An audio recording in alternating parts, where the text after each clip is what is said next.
De los que se han ido, en el tiempo que yo estoy en el club, ha sido doña Leda.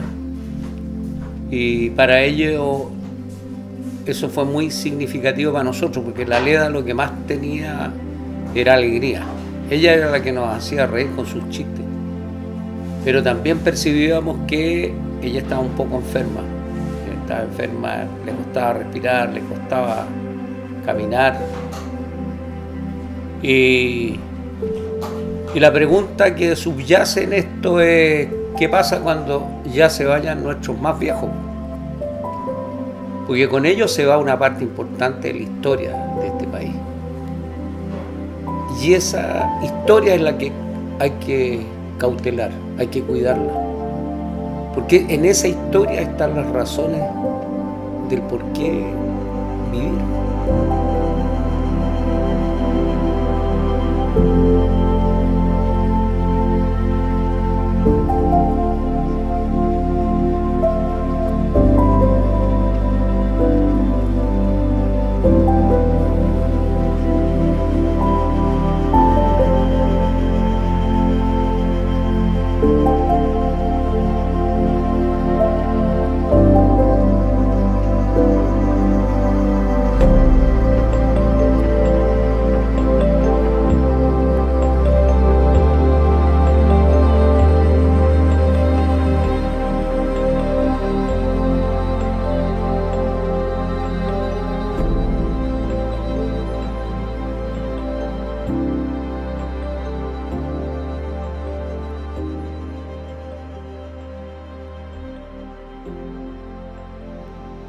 Esos años era todo callerito, no había auto, no había agua potable, no había luz eléctrica. Se alumbraba uno con, qué sé yo, vela o una lámpara a parafina.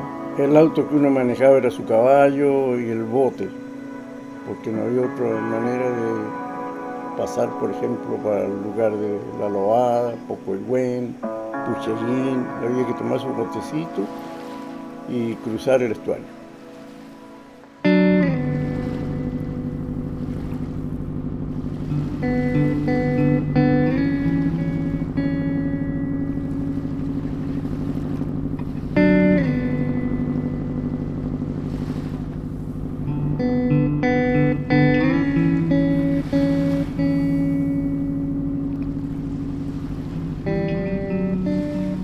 Yo cuando vine, por lo menos me tocó un mar calma, porque salimos a las 8 de la mañana de Puerto Montt.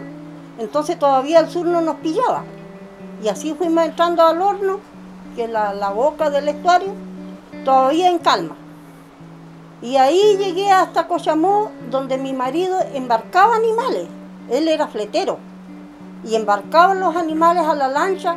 A las 5 de la mañana empezaba el embarque de animales acá en Cochamó, donde lo hacían con hombres de a caballo, enlazadores, y de ahí lo tiraban al mar los animales y le ponían la faja.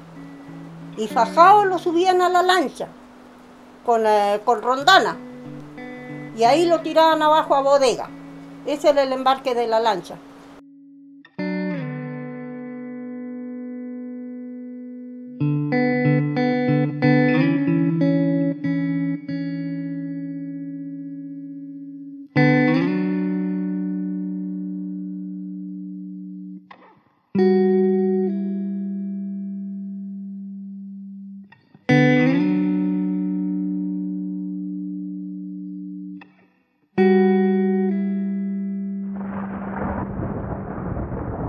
Era la escuela 42, como en el 65 fue Suiza, pero antes había sido escuela 42 nomás, escuela 42 de Cochamó.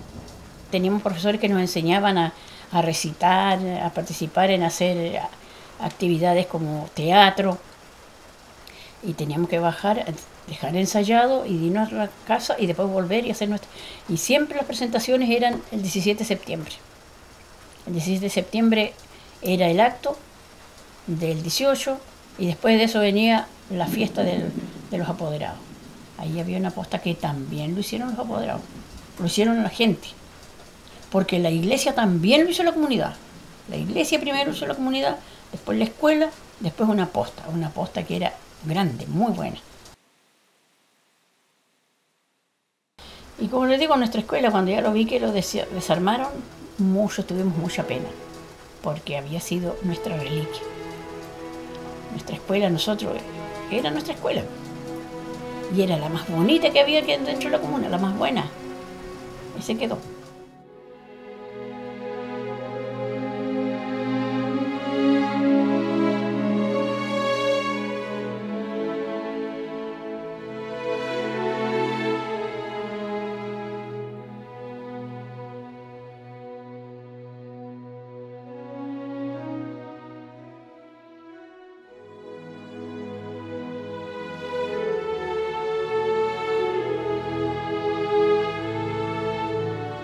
La felicidad más grande que tuve es el haber trabajado en manipuladora de alimentos en el colegio Juan Soler Monfredini.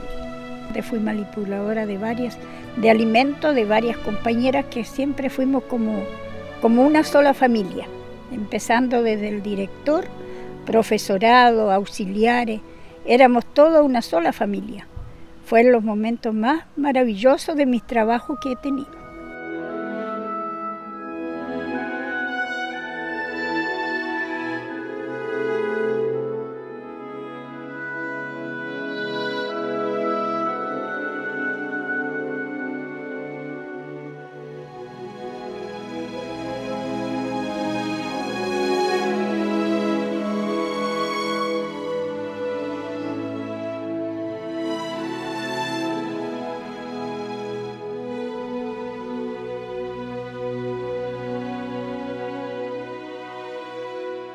Yo llegué más o menos como a mi edad, como a los 40 años.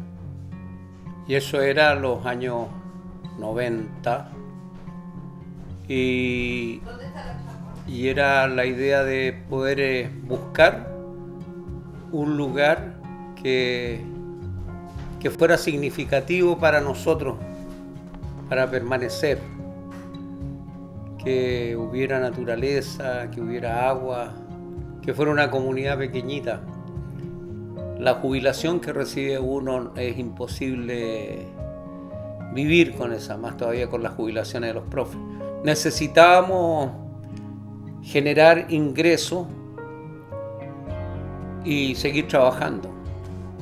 Así que no lo pensamos dos veces y nos propusimos extender nuestra vida laboral de esta manera y pensar en un hostal que pudiera recibir durante el año a visitantes y poder generar ingresos que nos permitieran mejorar nuestras condiciones económicas.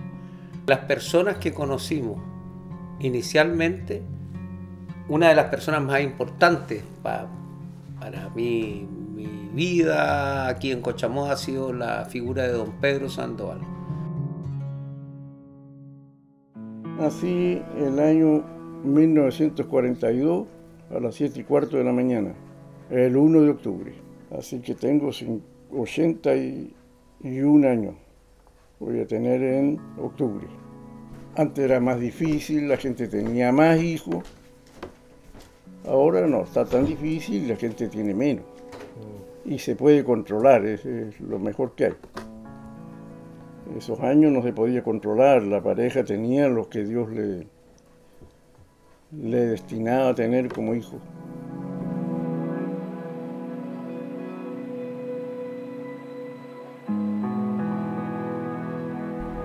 ¿Y toda la faena se hacía de qué manera? ¿A puro güey? A puro güey y a pura hacha, no había motosierra, no había una trozadora, le llamaban un serruchón largo, que eso tiraba era lo uno único que se tiraba entre, claro, entre pero dos. eso no lo usaban ahí, esa gente era pura hacha.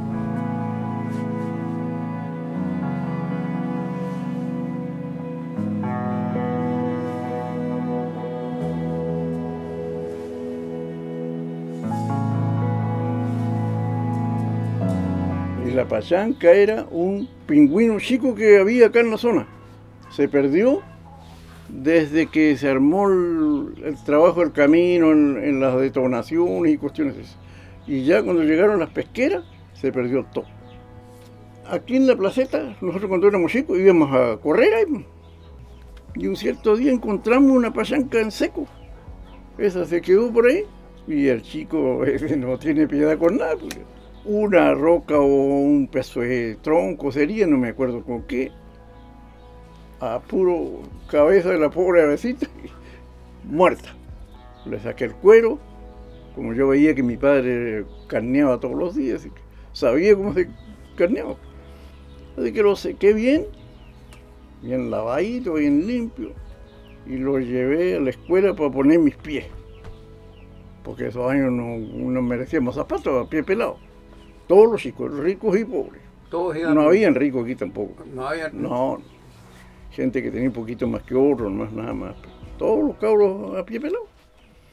Así que yo en la escuela tenía mi cuerito de pachanca y ahí ponía mis pies calentitas.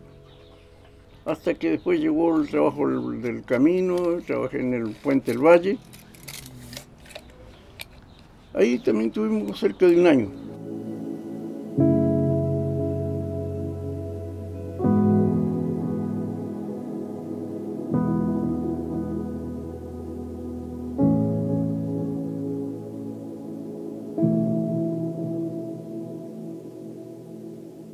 ¿Sabe que nosotros con mi suegra nos poníamos de acuerdo para ir a buscar agua al río en la noche?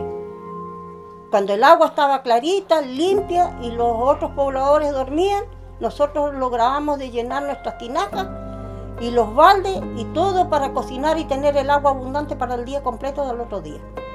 Y con eso se lavaba y después, para no gastar el agua que teníamos en la casa, lo poníamos en canastos grandes y lo íbamos a enjuagar al río. Tuvimos termas, baños termales. Nosotros todos los años nuevos, mi marido con su bote, tenía un inmenso bote, embarcábamos los 5 hijitos adentro del bote con nuestro asado y yo llevaba mi olla lista de cazuela con las presas, con todo adentro. Y llegábamos allá, prendíamos un fueguito y a las termas. Era un pozón, tenía una tina de cemento y corría el chorro del agua ahí en el valle. Vino el avance del camino y destruyeron las termas. Ya no hay termas en Cochabamba.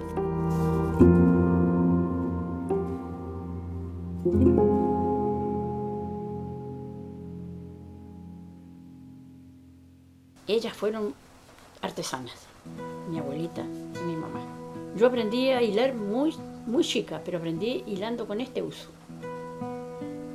Este es un uso, que se da vuelta así para hilar y hacer la lana.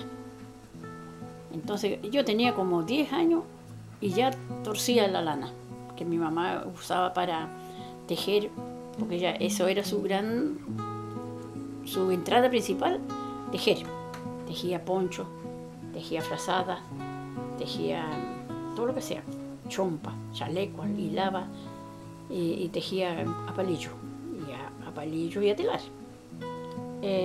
Primero uno tiene que tener los corderos, las ovejas, crecerlo, esquilar, después lavar la lana, secarla y después hilarla.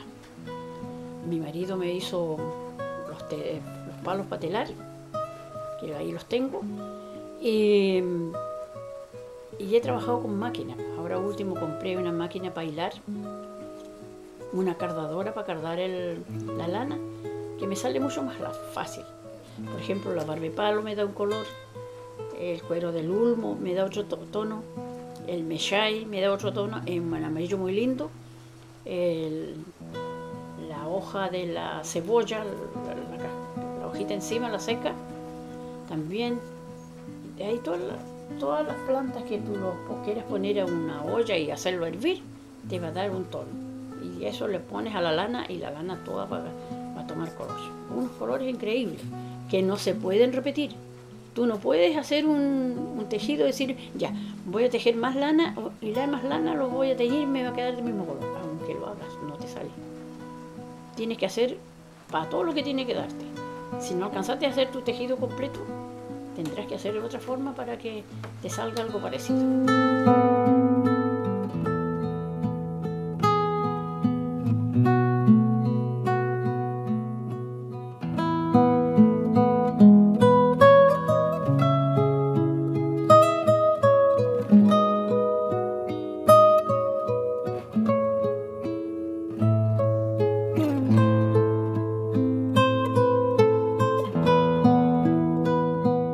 La señora que me enseñó es de Ralumbo, una señora ya adulto mayor. Ella me enseñó la técnica esta de la frazada, que era la que a mí me interesaba aprender porque era una técnica que estaba desapareciendo de acá de la zona, que antes usaba mucho, las señoras hacían frazadas, chopino, alfombra, de todo.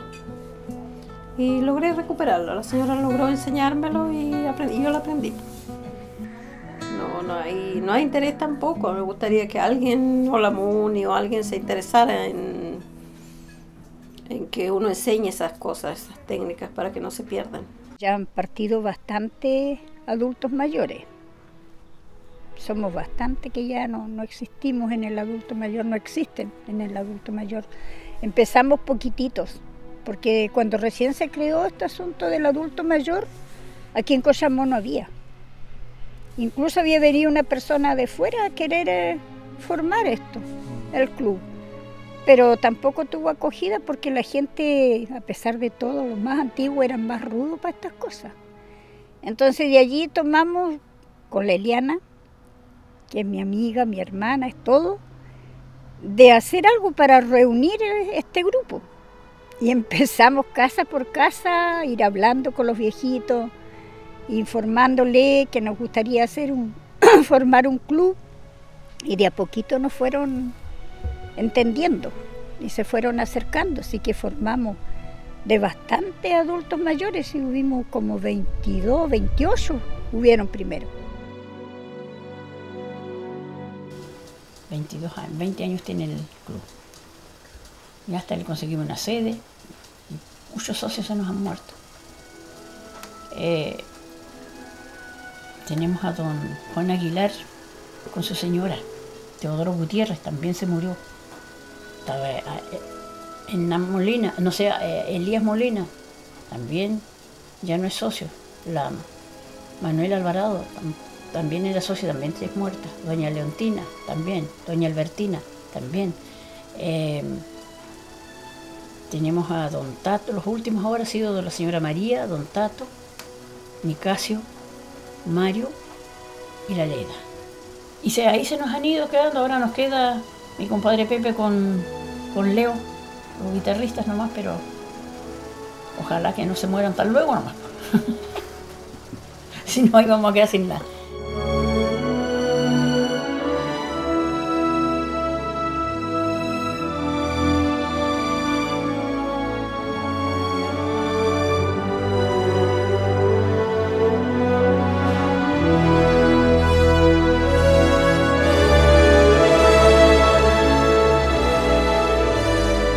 ¿Por qué cuidar este espacio?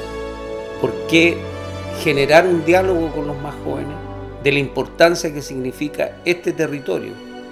Este es un territorio donde habita la diversidad de seres vivos, la diversidad de naturaleza, donde el oxígeno es de mejor calidad que en otros espacios. Entonces hay una gran diversidad de vida que es necesario cuidar. Si nuestros jóvenes no tienen ese grado de información y de conciencia, esto va a ser muy triste el futuro. Entonces, sí es necesario tener esta conciencia de qué pasa si estos viejos no están. Y no hemos cautivado ni cautelado esa historia. Ese es el sentido de contar la historia de los viejos.